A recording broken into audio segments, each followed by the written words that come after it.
As you can see, I've got the two base colors laid down, and it's just basic coverage at this point. All right, so I think we've got it blended. Good place.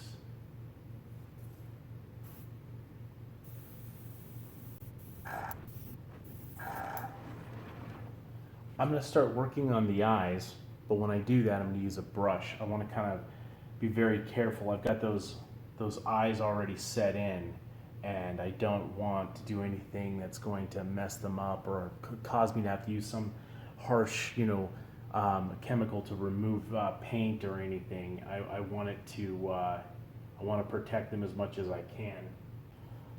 Then my next step is to coat this with a little bit of a pearl coat. I kind of like the idea of having the bottom being a little metallic, so it gives a little more vibrance to the paint job.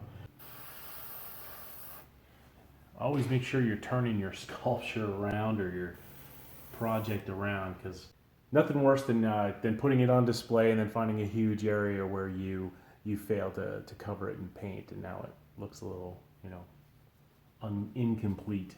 Started to lay out some of the painted scales so that I could blend them into the center of the chest where the painting stops.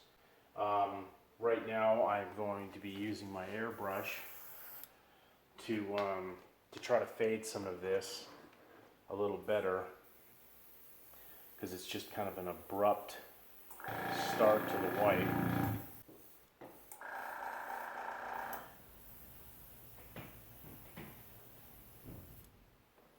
So that's kind of what I'm doing.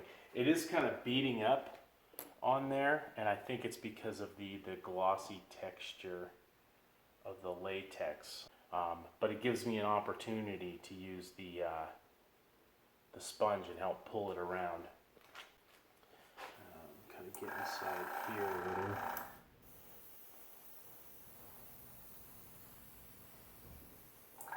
Where possible, I like to use sponges and paintbrushes, hell, even my fingers, over using that airbrush. There are just too many issues with airbrushes that make me crazy. No, with a reptile, you don't necessarily have to be subtle about how the colors blend together. You just have to, sometimes you can be pretty abrupt about it. The one drawback to using an airbrush is that you're constantly cleaning it out. This is one reason why I actually take the time to do things like sponge paint, is because you can't always trust an airbrush to do what it's supposed to do. I mean, even a high-end brush like this.